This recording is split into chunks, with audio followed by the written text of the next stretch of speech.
বন্ধুরা, আসসালামু আলাইকুম।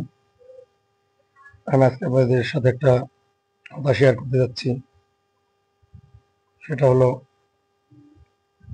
আমি আজ থেকে 2 দিন আগে একটা প্রতারণার শিকার হয়েছি।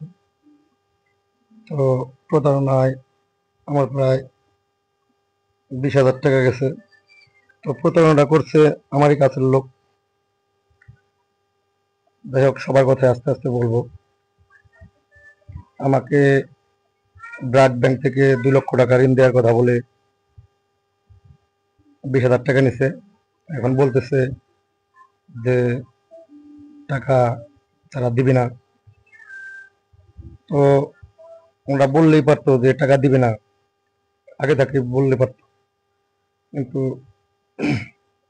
এখন বলতেছে টাকা নেয়ার পরে বলতেছে তারা এখন টাকা দিবে না। তার মানে আমার সাথে এই ঈদের সময়,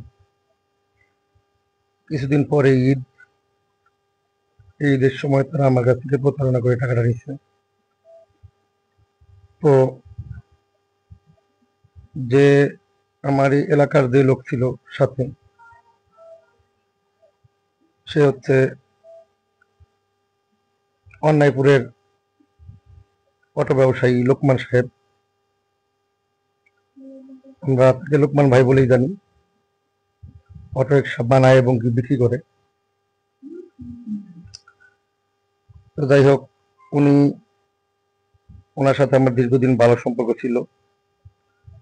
ওনাকে আমি অনেক টাকা পয়সা দিয়ে সাহায্য করছি। উনি যখন,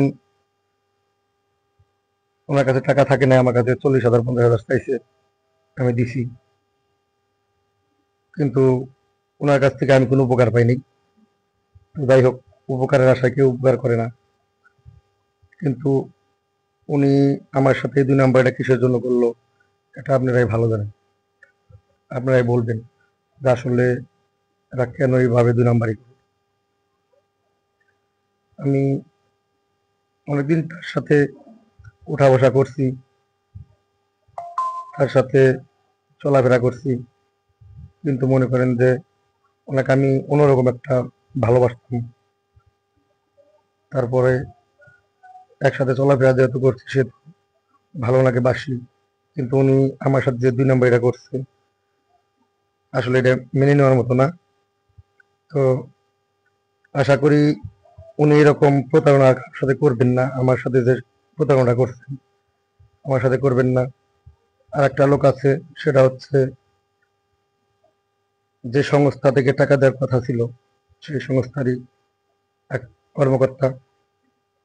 ওনার নাম হচ্ছে প্রকাশ। উনি, আর এই প্রকাশ আর হলো লোকমান, দুজন মিলেই এই কাজটা ঘটাইছে। যাই হোক, ব্যাংকের যে ব্যাংক, ওনাদের হচ্ছে একটা ব্র্যাক ব্যাংক। ব্র্যাক ব্যাংক একটা প্রতিষ্ঠান। ব্র্যাক ব্যাংক ভালো ব্যাংক আমি জানি, কিন্তু প্রতারণা করছে তার কর্মকর্তা।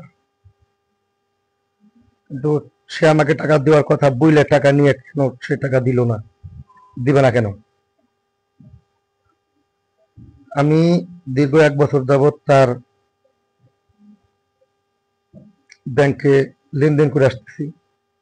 হয়তোবা আমার সময় একটু খারাপ ছিল, আমি তাদের টাকা পয়সা দিছি। কিন্তু মনে করেন যে জায়গায় 10 তারিখে দেওয়ার কথা ছিল, সে জায়গায় 15 তারিখ 20 তারিখ হয়েছে দিছি। কিন্তু ওনরা এইভাবে বলতেছে যে তুমি আহ, 20,000 টাকা জমা দাও, তারপরে টাকা দিব। তো আমি ওনাকে বিশ্বাস করে টাকাটা আমি পাঠাইছি। যে আমার এখন একটু টাকার দরকার, আমি একটু সমস্যার মধ্যে আছি। যেহেতু বেতন পাইছি, সেহেতু 20,000 টাকা দিই। 20,000 টাকা দেওয়ার পরে যাই হোক, আমি ওইটা লোন উঠাইয়া বাদ বাকি টাকা আমি সবার পরিশোধ করতে পারবো। আমার এখানে 2 মাসের রুম ভাড়া পাবে, তারপর 2 মাসের দোকান বাকি, এগুলা আমার আগের মাসে কিছু টাকা মোবাইল থেকে হ্যাক হয়ে যাওয়ার কারণে আমি ওই মানে গত মাসের বিলটা দিতে পারি নাই। তো এই মাসে দেওয়ার কথা ছিল, এই মাসে দেওয়ার কথা ছিল।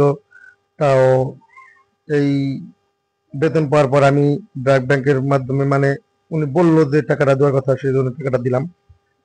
কিন্তু এখন বলতে যে টাকাটা দিবে না। মানে ওরা আমার কাছে সত্য ঘটনা বললে বলতে পারতো দেন ভাই আমি টাকা দিব না, আপনি আমার কিস্তির টাকাটা দেন। কিন্তু এই কথা না বলে কি করলো, প্রতারণা করে টাকাটা নিল। দেন আমি আপনার টাকা দিব, আপনার কিস্তি পরিশোধ হয়ে গেছে, এইটা দিলে কিস্তি, এই 20,000 দিলে কিস্তি পরিশোধ হয়ে যাবো, পরিশোধ হইলে আপনি নতুন করে 2 লাখ টাকা নেন। এইগুলা কথা বইলে এখন সে বলতেছে যে টাকা দিবে না। আরো 2 দিন আগে তাও আমার দোকান থেকে আমার মায়ের কাছ থেকে টাকাটা নিচ্ছে। আমি যেভাবে হোক আমার মায়ের কাছে টাকা পাঠাইছি, আমার মায়ের কাছ থেকে টাকাটা নিচ্ছে। সেখানে ছিল 2 জনে টাকাটা নিচ্ছে। সেখানে ছিল অনাইপুরের লোকমান, অটো ব্যবসায়ী অনাইপুরের লোকমান ছিল, এবং কি প্রকাশ, ওই আপনার ব্র্যাক ব্যাংকের কর্মকর্তা যে প্রকাশ, উনিও ছিল।